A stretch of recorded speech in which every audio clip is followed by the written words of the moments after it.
সম্প্রতি মালয়েশিয়াতে এক বিশেষ অনুষ্ঠানে মোহাম্মদ ইউনূস বলেছেন তার সরকার গণতন্ত্রকে মজবুত করতে এবং জনগণের হাতে ক্ষমতা ফিরিয়ে দিতে প্রতিশ্রুতিবদ্ধ।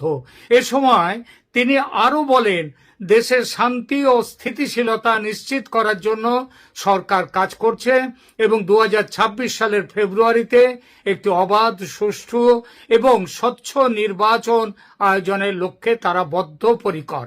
এতদিন এই কয়েকদিন আগে তিনি দেশে নির্বাচন কমিশনকেও এই ব্যাপারে নোটিফিকেশন দিয়েছেন। তো এইটা তার মানে দেশে এবং বিদেশে সর্বত্র তিনি নির্বাচন করা নিয়ে তিনি কথা বলছেন। বাংলাদেশে গণতন্ত্রকে শক্তিশালী করার বিষয়ে মোহাম্মদ ইউনূস যে হঠাৎ নির্বাচন নিয়ে এত সব কথা বলছেন, এইসব দাবি করছেন, এই দাবি কি আদৌ বিশ্বাসযোগ্য? অন্তত গত এক বছরও তো বটেই।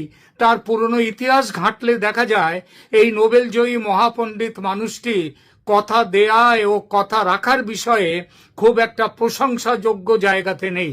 আজ এক কথা বলা, আবার কাল সে কথা থেকে পিছলে অন্য কথায় যাওয়া, একেবারে বিরুদ্ধ কথায় যাওয়া, এটা যেন তার চারিত্রিক বৈশিষ্ট্য। আর এই বৈশিষ্ট্যের বা এই দৃষ্টিকোণ থেকে বিচার করা যাক নির্বাচন বিষয়ে তিনি আদৌ কথা রাখবেন কিনা। মোহাম্মদ ইউনূসের গণতান্ত্রিক প্রতিশ্রুতির বিরুদ্ধে যেসব সমালোচনাগুলো আছে, অনেক সমালোচনা, তার মধ্যে প্রধান সমালোচনাগুলোকে যদি আমরা এক এক করে বলি তাহলে এইরকম ভাবে সেটা করা যায়। যেমন 1 নম্বর, গণতান্ত্রিক প্রক্রিয়া ও সংবিধানের অবমূল্যায়ন। ইউনূস এবং তার সরকারের বিরুদ্ধে অভিযোগ যে তারা যে সংবিধানের শপথ নিয়ে ক্ষমতায় বসেছেন, তারপর সেই সংবিধানকে ধ্বংস করার চেষ্টায় ব্যস্ত। তারা নির্বাচিত সরকারি প্রতিষ্ঠানগুলোকে সরিয়ে দিয়ে পিছনে টানার জন্য অনির্বাচিত শাসন ব্যবস্থা, যেগুলো কোনো সভ্য শিক্ষিত দেশে হয় না, সেই ব্যবস্থা তিনি চালু করেছেন। সংবিধানের মৌলিক নীতিমালা যেমন সংসদের কর্তৃত্ব, জনতান্ত্রিক শাসন ব্যবস্থা ও নাগরিক অধিকারগুলোকে নানাভাবে দুর্বল বাতিল করেছেন তিনি তার এই 1 বছরের শাসনে। সংবিধানের মূল কাঠামোকে বদলে দিয়ে এবং গণতান্ত্রিক প্রথাগুলোকে পেছনে ঠেলে দিয়ে তারা একটি শাসক গোষ্ঠীর নিয়ন্ত্রণ প্রতিষ্ঠা করেছে। 2 নম্বর, রাজনৈতিক পক্ষপাত এবং রাজনৈতিক দমন পীড়ন। ইউনূস সরকারের স্বৈরাচারী রাজনীতির অভিযোগ রয়েছে।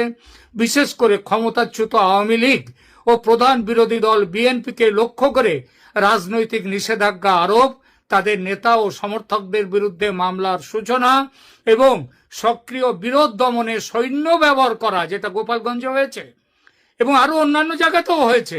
সরকারের কঠোর আইন প্রয়োগ, যেমন সন্ত্রাস বিরোধী আইন ব্যবহার করে বিরোধী মতগুলো চেপে দেওয়া হয়েছে, যা গণতান্ত্রিক আদর্শের সাথে একদমই মিল খায় না।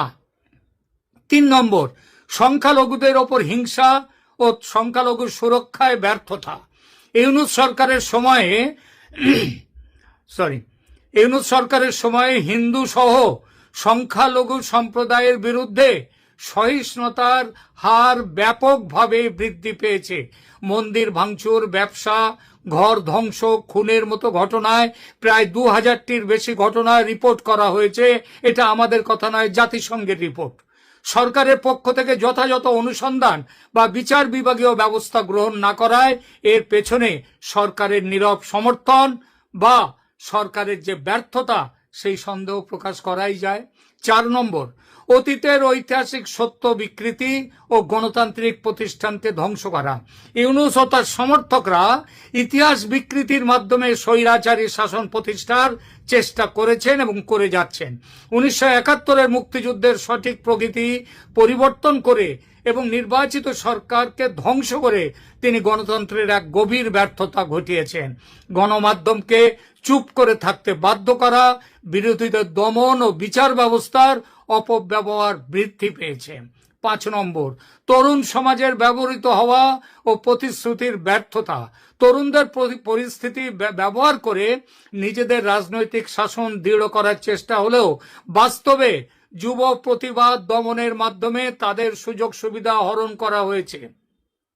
শিক্ষা প্রতিষ্ঠানে পরীক্ষা নিরীক্ষা এবং নেতৃবৃন্দের গ্রেপ্তারে তরুণদের ওপর কঠোর দমন পীড়ন চালানো হয়েছে এই কয়েকদিন আগে সচিবালয়ে। যা গণতান্ত্রিক সংস্কারের নামে ধ্বংসাত্মক কাজ হিসেবে মূল্যায়িত হয়েছে। 6 নম্বর, ইসলামী উগ্রবাদ ও ধর্মান্ধতার প্রতি সহনশীলতা দেখিয়েছেন তিনি। সরকারের দিকে ইসলামী উগ্রবাদী দলগুলির পুনরুজ্জীবনে সহনশীলতা শুধু নয়, পুনরুজ্জীবনে তাদেরকে সাহায্য করা, এই অভিযোগ ইউনূস সরকারের বিরুদ্ধে। একসময় নিষিদ্ধ জামায়াতে ইসলামীকে পুনরায় নিবন্ধন করার মতো পদক্ষেপ নেওয়া হয়েছে। এর ফলে জাতীয় ধর্মনিরপেক্ষ মুক্ত চিন্তার যে পরিবেশ বাংলাদেশে ছিল, সেই পরিবেশ ভয়ঙ্করভাবে বিপন্ন হয়েছে। 7 নম্বর, মানবাধিকার লঙ্ঘন ও অপ্রয়োজনীয় বিচার ব্যবস্থা। এখানে সরকারি বাহিনীর বিরুদ্ধাচরণে মৃত্যুর ঘটনা, বিরোধীদের বিরুদ্ধে মিথ্যা মামলা, মানবাধিকার হেফাজতে ব্যর্থতার গাদা গাদা অভিযোগ। স্বাধীন তদন্ত, জবাবদিহিতার অভাব এই প্রশাসনিক ধারা আরও শক্তিশালী করেছে। সার্বিকভাবে মোহাম্মদ ইউনূসের গণতান্ত্রিক দাবিগুলোকে ব্যাপকভাবে সন্দেহের চোখে দেখা হচ্ছে এবং তার শাসন আমলের কর্মকাণ্ডগুলো ব্যাপক সমালোচনার মুখে পড়েছে। নির্বাচনী প্রক্রিয়া ব্যাহত করা, সংবিধান ও গণতান্ত্রিক প্রতিষ্ঠানগুলোকে দুর্বল করা, সংখ্যালঘু ও বিরোধীদের প্রতি অবিচার, মানবাধিকার লঙ্ঘন ও রাজনৈতিক সংখ্যালঘুতা, তিনি একটি দখলদার সরকার, আর এই দখলদার সরকার নিয়ে তিনি বড় কাজ করবেন, ভালো কাজ করবেন, সুষ্ঠু অবাধ নির্বাচন করবেন, এটা বিশ্বাস করা যায় না। এসব কারণে তার গণতন্ত্রের প্রতিষ্ঠার দাবি আদৌ বিশ্বাসযোগ্য বলে ধরা কঠিন। আমাদের মাননীয় প্রধান উপদেষ্টা মালয়েশিয়ায় কোন সম্মানসূচক ডক্টরেট ডিগ্রি পাইব কিনা, আপনি বললেন যে কথা চলছে, এখন তো হয়ে গেল। আচ্ছা আচ্ছা, হ্যাঁ, আপনি কি এখনো ওই অডিটোরিয়ামে আছেন? আচ্ছা আচ্ছা, ওই আমাদের প্রধান উপদেষ্টার অনুভূতি কি এখনো জানতে পারেন না? কি বলছে বক্তৃতায় বললো যে এই ডিগ্রি তিনি দেশবাসীকে উৎসর্গ করলেন। ওরে বাপরে বাপ, কি ওখানে লাল গালিচা সংবর্ধনা আবারও? চ্যান্সেলর উপস্থিত ছিলেন। আচ্ছা আচ্ছা আচ্ছা, কি জন্য অ্যাওয়ার্ডটা, ডক্টরেট ডিগ্রিটা পাইছে? Social business, 30 social business. আচ্ছা, এইবার চিন্তা করেন, মানিকে মানিক চিনে, রতনে রতন চিনে, বাংলাদেশের কেউ ওনারা এত বড় সোশ্যাল বিজনেসের জন্য পুরস্কার দিছে? কোন ব্যবসায়ীরা কি এগিয়ে আসে নাই? কোন ব্যাংক, বিমা, না না না। তবে এই যে মালয়েশিয়ান সরকার বুঝে গেছে, মানে আমাদের প্রধান উপদেষ্টা তো এটা মালয়েশিয়া বিজয় হয়ে গেল। হ্যাঁ হ্যাঁ, বুঝে বিনিয়োগ আসবে $1000 কোটি। আচ্ছা আচ্ছা আচ্ছা আচ্ছা আচ্ছা আচ্ছা, আপনি কি এখনো অডিটোরিয়ামে না? আচ্ছা, ও আশিক সাহেব ছিলেন নাকি? হ্যাঁ হ্যাঁ, বিডার চেয়ারম্যান ছিলেন সামনের সারিতে। ওরে বাপরে বাপ, মানে এই আনন্দ কিভাবে, কি ঢাকায় কথা বলছেন, ঢাকায় জানাইছেন সাংবাদিকদেরকে? জানাইছেন না? আচ্ছা, ওই ঢাকা রিসেপশনের ব্যাপারে কি কথা হয়েছে? কারোর সাথে কথা হয়েছে নি? আচ্ছা, এয়ারপোর্ট থেকে সংবর্ধনা দেওয়ার একটা চিন্তা ভাবনা চলছে না, ও যমুনা পর্যন্ত? আচ্ছা আচ্ছা আচ্ছা আচ্ছা, না তাই হওয়া উচিত, সেটাই হওয়া উচিত। আমাদের দেশের যোগ্য সন্তান আমরা চিনলাম না, হ্যাঁ, মালয়েশিয়ার সরকার। আরে বাপরে, না না, এটা অনেক বড়। আচ্ছা, এই ফাঁকে দেখার কথা কই, আর ওনার ওই যে ডক্টরেট ডিগ্রি কতগুলো হয়েছে সম্মানসূচক? শত না? আচ্ছা যাক, আরেকটা পালক যুক্ত হইল, আরেকটা সোশ্যাল বিজনেস, মানে যে এটা এক ধরনের বায়বীয় না? আচ্ছা, বায়বীয় হইলেও কিন্তু এটা তো সোশ্যাল বিজনেস, কথাটা তো এস্টাবলিশ হয়েছে সারা পৃথিবীতে। আচ্ছা, ওই যে বাংলাদেশে সোশ্যাল বিজনেসের কি অবস্থা, এটা এই ব্যাপারে নিশ্চয় কিছু বলছেন? মানে বাংলাদেশের মানুষ এখন উদ্যোক্তা হয়ে গেছে, আত্মনির্ভরশীল হয়ে গেছে। মালয়েশিয়াও বুঝে ওনারা থিওরি কাজে লাগাইতে চায়। ওরে বাপরে বাপ, মালয়েশিয়ান সরকার তো মানে ওনারা পায়ে ধন্য না, মালয়েশিয়া বিজয় আবারও করতেছে। আচ্ছা, কোটি কোটি ডলার বিনিয়োগ আইব, জনশক্তি রপ্তানি, জনশক্তি ব্যবসাটা করবে কে? মানে ইউনিসেফের ওই যে ম্যান পাওয়ার বিজনেসের যে সার্টিফিকেট দিয়েছে উনি। আচ্ছা, যেই করুন, ওনার প্রতিষ্ঠান করলো আমাদের অসুবিধা না, আমাদের হলো 2 কোটি লোক মালয়েশিয়া পাঠাই দিবে, ব্যাস। ঠিক আছে, কোনো অসুবিধা নাই। আচ্ছা, ওই যে বিবিসি, সিএনএন, হ্যাঁ, ওরা কি কাভার করছিল ওইটা? তা আপনি আগে খবর দিবেন না ওদেরকে যে আমাদের উনি ডক্টরেট ডিগ্রি পাইতে পারে? ও খেয়াল আছিল না? আচ্ছা, এখন জোগাড় করেন, মালয়েশিয়াদের ব্রাঞ্চ আছে। হ্যাঁ হ্যাঁ, আমাদের প্রধান উপদেষ্টার রিয়াকশন কি একটা জানতইব না। আচ্ছা, উনি ওই বক্তৃতা দিছে, যে বক্তৃতায় দেশবাসীর উদ্দেশ্যে কিছু বলছে নাকি? ও দেশের মানুষের প্রতি উৎসর্গের কথাটা বারবার বলছে। আচ্ছা আচ্ছা, আচ্ছা, উনি ওই সময় কাউরে স্মরণ করছে, এই জন্য কার মানে ও সৃষ্টিকর্তাকে স্মরণ করছে, ঠিক আছে, তা তো ঠিক আছে, হ্যাঁ।